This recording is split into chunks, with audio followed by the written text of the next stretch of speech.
What's going on, guys? So this video is going to be straight to the point, and I want to talk to you about my impression in terms of the RV industry and how it treats customers, and some things that the RV industry in general could do better to restore their image and have folks more confident when it comes to buying an RV and investing their money in something that they hope isn't going to break down on them or get damaged just under normal use. Let's talk about that. Hang tight. I'll be right back.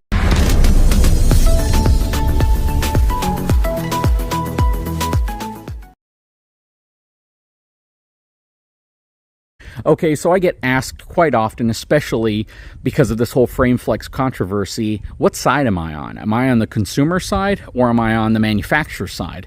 The reality is I'm on the industry side, the entire industry, the folks who want to get out there and go camping. I want you to have choice. I want you to be able to buy a quality RV, and I want you to have a good experience, but I also want manufacturers to build really good RVs, and I want them to take ownership and responsibility of problems and issues that could occur and constantly evolve and make better products. And I do think, for the most part, the industry does try to do that.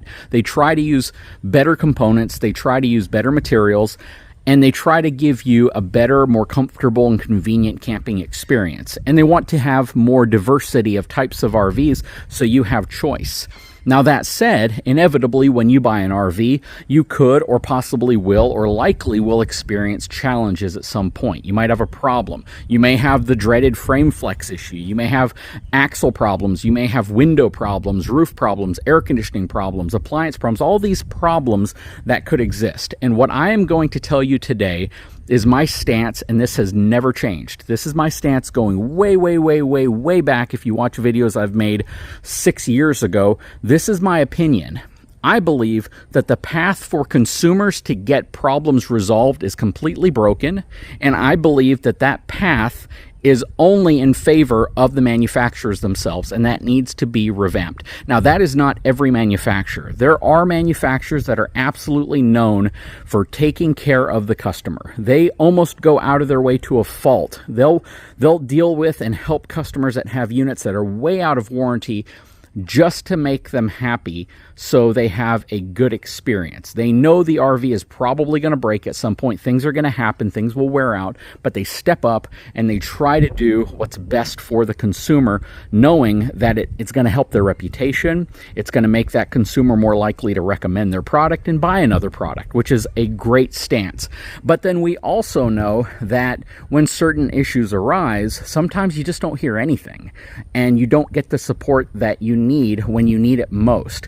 If you're having a frame related issue, or let's expand it out a little bit more. If you are having an issue with the superstructure of your RV, basically the frame, the sidewalls, the roof, the front cap, the stuff that keeps your RV held together, it's one of the scariest issues you could have as an RV owner, because you don't trust your RV to be pulled down the road. You feel it's going to fall apart.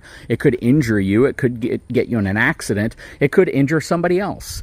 And it's stressful. So it makes people not even want to use this huge investment that they have, because they're afraid to even use it because of the issues that could potentially happen. And that's sad. That is a really sad thing. When those issues happen, you can't use the thing that you got specifically to build memories and to have fun and to go out there and enjoy, nature and enjoy traveling and all that stuff, just because you don't trust that it's going to stay together when you're towing it down the road. And if you have a unit that you have not abused and you are having these issues, you absolutely deserve a path towards resolution that is not stressful. Of course, there's stress dealing with the fact that something's broken and it's not working the way you feel it should, but you should have a path that is relatively stress-free that resolves the issue for you. I firmly believe in that, especially if you know that it wasn't caused by anything that you did. Now, of course, there are folks that are going to abuse their RVs, and they don't intentionally, I don't think, for the most part, but you can find YouTube videos all over the place where people do pretty extreme things, and you come away from watching those videos going, they broke something. They know they broke something. But when it breaks, what are they going to do about it? Are they going to blame someone? Are they going to take responsibility for it? What's going to happen? We've all seen those videos. But that said, what I'm mainly focused on are legitimate issues that are manufacturing related. Basically, something fails because it was poorly done.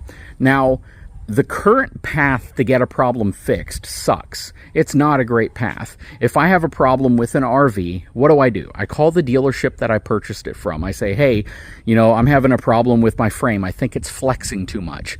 They're like, okay, let's schedule you on the books. Let's get you in here. Looks like 3 weeks from now you can drop it off and you'll pick it up in 3 months.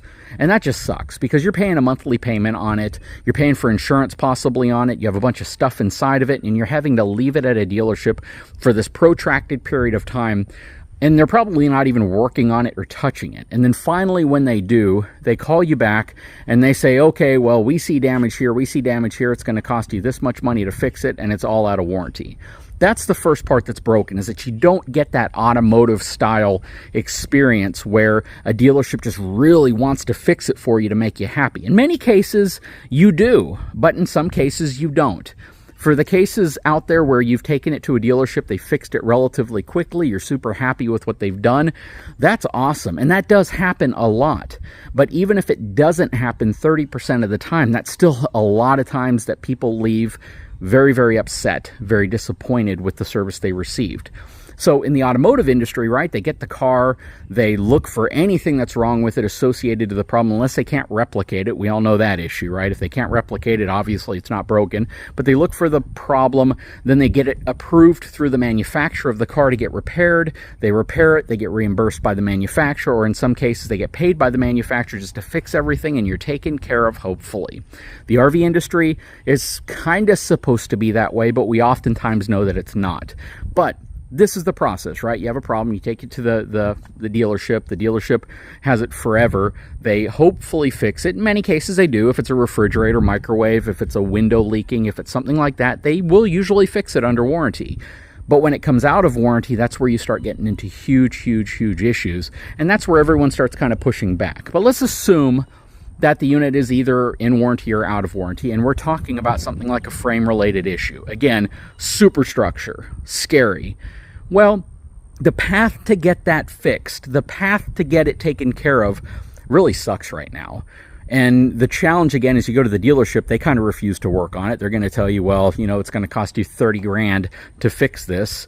You're like, but I just use it normally. I didn't abuse it. Nothing I did should have led to that. Well, then the next step is you're panicking and you're like, well, now I have this thing that I'm paying on for the next 15 years because some people finance their RVs for 15 or 20 years. It's well out of warranty, or it might even just be 3 months out of warranty. The dealership saying that they can't fix it for you under warranty unless they're just doing it out of the kindness of their own heart, which some dealerships do that, some don't. But if they don't, then it leaves you in this position to where you're like, who do I call? Do I call the manufacturer of the RV? Do I call the manufacturer of the component that's failing? Who do I call? And in some cases, the manufacturer of the RV will give you a list of phone numbers. So you can call Dometic, you can call Furrion, you can call Lippert, you can call, Dexter, you can call all these manufacturers who they purchased components on and put on the RV, but you're kind of left going, who do I call? And then who's going to do the work for me to actually fix this? So then you might need to find like a NRVTA technician who can come out and actually do the work for you, and you're going to find it's going to be terribly expensive. But when we're talking about superstructure related issues, I feel, especially in light of all the issues that people are saying they're having, that the people who should take care of you are the people who have the name on the side of the RV. I truly believe that. Why? Because they're the ones that source the components from the manufacturers of the components. They're the ones that should fight the battle, especially if the unit is in warranty. A lot of folks who've been having problems, their unit is still in warranty, but they're being told that they can't have it worked on, that it's going to cost X number of dollars because it was possibly their fault, without actually verifying whose fault it was. If you send a technician out, especially an unbiased third-party technician like the NRVTA, and they come out and they're like, okay, so we see a weld broke in an area where it was a poor weld, it broke, and it's obvious that it's a manufacturing defect, well, then the manufacturer should just step up and say, if it's a frame-related issue, we're going to fight the battle with the frame manufacturer for you. We'll reach out to them because we buy a lot of their products. They will take better care of us than they will take care of you. I don't know if that's true or not, but I would imagine it would be, right? Because It's easier for the manufacturer who has their name on the side of the RV to call a component manufacturer and say, hey, we have a customer, purchased a product from us with your components on it. We need both of our companies to step up and just take care of this for the customer. The customer does not need to fight this battle themselves. The customer does not need to be responsible for going to 10 different companies trying to fight all these different battles to get something fixed when they purchased our brand and we have the relationship with the component suppliers to fix the problems. Now that does happen. That does happen. I get a lot of folks who say they reached out to Coachman. They bought a Brookstone because they've seen Brookstones on my channel and they liked the floor plan, and a furnace went out and they called Coachman and Coachman sent them a new furnace at no charge. Now, the installation of it might be something that they have to pay for, but at least the component was covered. Or there was a major failure in some area on some brand of RV and the manufacturer stepped up to take care of it. But that's the problem, is this whole FrameFlex thing has a lot of people feeling like the manufacturer of the RV who's experiencing FrameFlex isn't taking care of the consumer, isn't even being responsive to the consumer. Now, I don't know if that's the case, but that's what people are saying. I feel if they would have gotten ahead of this, and the minute this became a topic and an issue, basically said, you know what, let's set up a hotline and let's set up an email address. You go to a website, it's a landing page, very easy to get to, and says, if you feel you are a customer of ours that purchased a fifth wheel of these models in this year range and you're experiencing FrameFlex, and you are concerned about the structural integrity of your RV, if it's safe, call this number. You will be connected to a chassis customer service representative who's simply working in that department to address these concerns. We have an email address so you can send us pictures and videos and all of this. We will open up a case.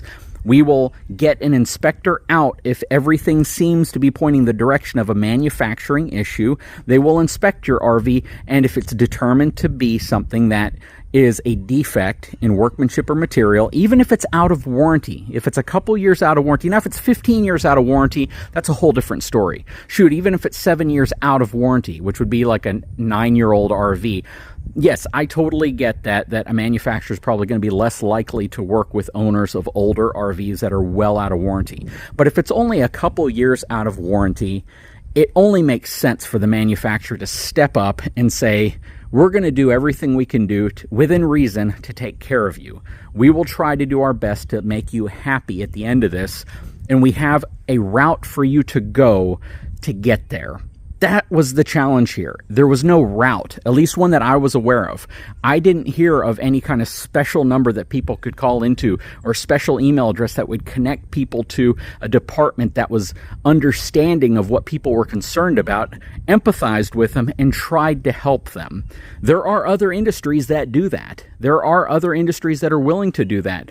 I know component manufacturers that are willing to do that. If you call them and you say, your axle failed on me, I know I may even have overloaded it a little bit, but it failed. They're like, well, we'll ship you out new axles. No questions asked. They do it. Even the people who are putting tires on RVs now, the tire manufacturers, the Lion's Head warranty that you see, it's like a no-hassle warranty. If you have a blowout, they just send you a new tire. I feel that approach needs to kind of encompass the RV industry, not to just throw free stuff out at people because people will abuse that, but to at least give people a path to where they feel that they're being taken care of. And when you take care of them, you have a customer who's going to brag about service and not criticize the fact that they think it's being brushed under the rug or that you just don't care about them. I think that is the gist of this entire drama that we're dealing with, is that people with RVs who are experiencing frame flex, frame failure, frame issues, superstructure issues, do not feel that the manufacturer that they purchased the RV from, the manufacturer of the RV itself, cares. I think that's what it comes down to. And we know that's probably not entirely true, that they do care to some degree, but they're not making it visible enough so people believe that everyone who's having this issue is getting kind of a fair shake at getting their problems resolved. And that's the problem. That needs to change. It does. People need to feel that if they're going to go out and spend $100,000 or more, maybe a little less, on an RV, that they're getting a loan for 10 to 20 years on, because that's typically what people do, and a warranty that only lasts 1 or 2 or maybe 3 years, that there's going to be some support beyond that, that there's going to be some support from the manufacturer saying, you know what, we get it. You're in debt on this thing for a long time. You can't camp in it. You're going to be hating on this thing because you can't use it. We are going to step up. We're going to go above and beyond to give you a really, really good post-sales customer service experience. If they do that, this problem would go away and people would be happy because they know that the manufacturer cares. That's what it would come down to. But the reality is that level of service, I don't think, is being introduced at this point. It might be. If you are experiencing it and now you have a path for resolution and you're happy with it, leave a comment. But I think for a lot of folks, they're now to that boiling point to where they're like, I don't know if the manufacturer even cares, and they're not doing anything to help me. And I have this incredibly expensive investment sitting in my driveway or in a storage yard that I can't use because I don't feel safe towing this thing down the road. So that's my suggestion to manufacturers, to basically say, we will back up our product. Brinkley does it. They, with the Gen Y pin box on the front of it, they're like, you know what? Even if the manufacturer of the frame doesn't say we should use it, we will back it up regardless of that, because we trust the product. So we back the component because we're the manufacturer of the RV. And I think the manufacturers all should step up and do that. Some of them do it, believe it or not. Some manufacturers do it, but some of them don't. And if you have a manufacturer who hasn't been listening, it really needs to change. They have to listen. You guys are spending your money on RVs, and there's an expectation that you're going to get something that you can build memories in, you can spend time with your family, and it's going to be safe while you're doing it. And the manufacturers of the RVs need to step up, and they need to absolutely provide you with a path towards problem resolution that gets you back on the road and makes you confident and feel safe in the product that you spent so much money on, because their name is on the side of it and you're buying an RV from them. They can fight the battle between the component manufacturer and all that. They can reach out to them and say, you know what,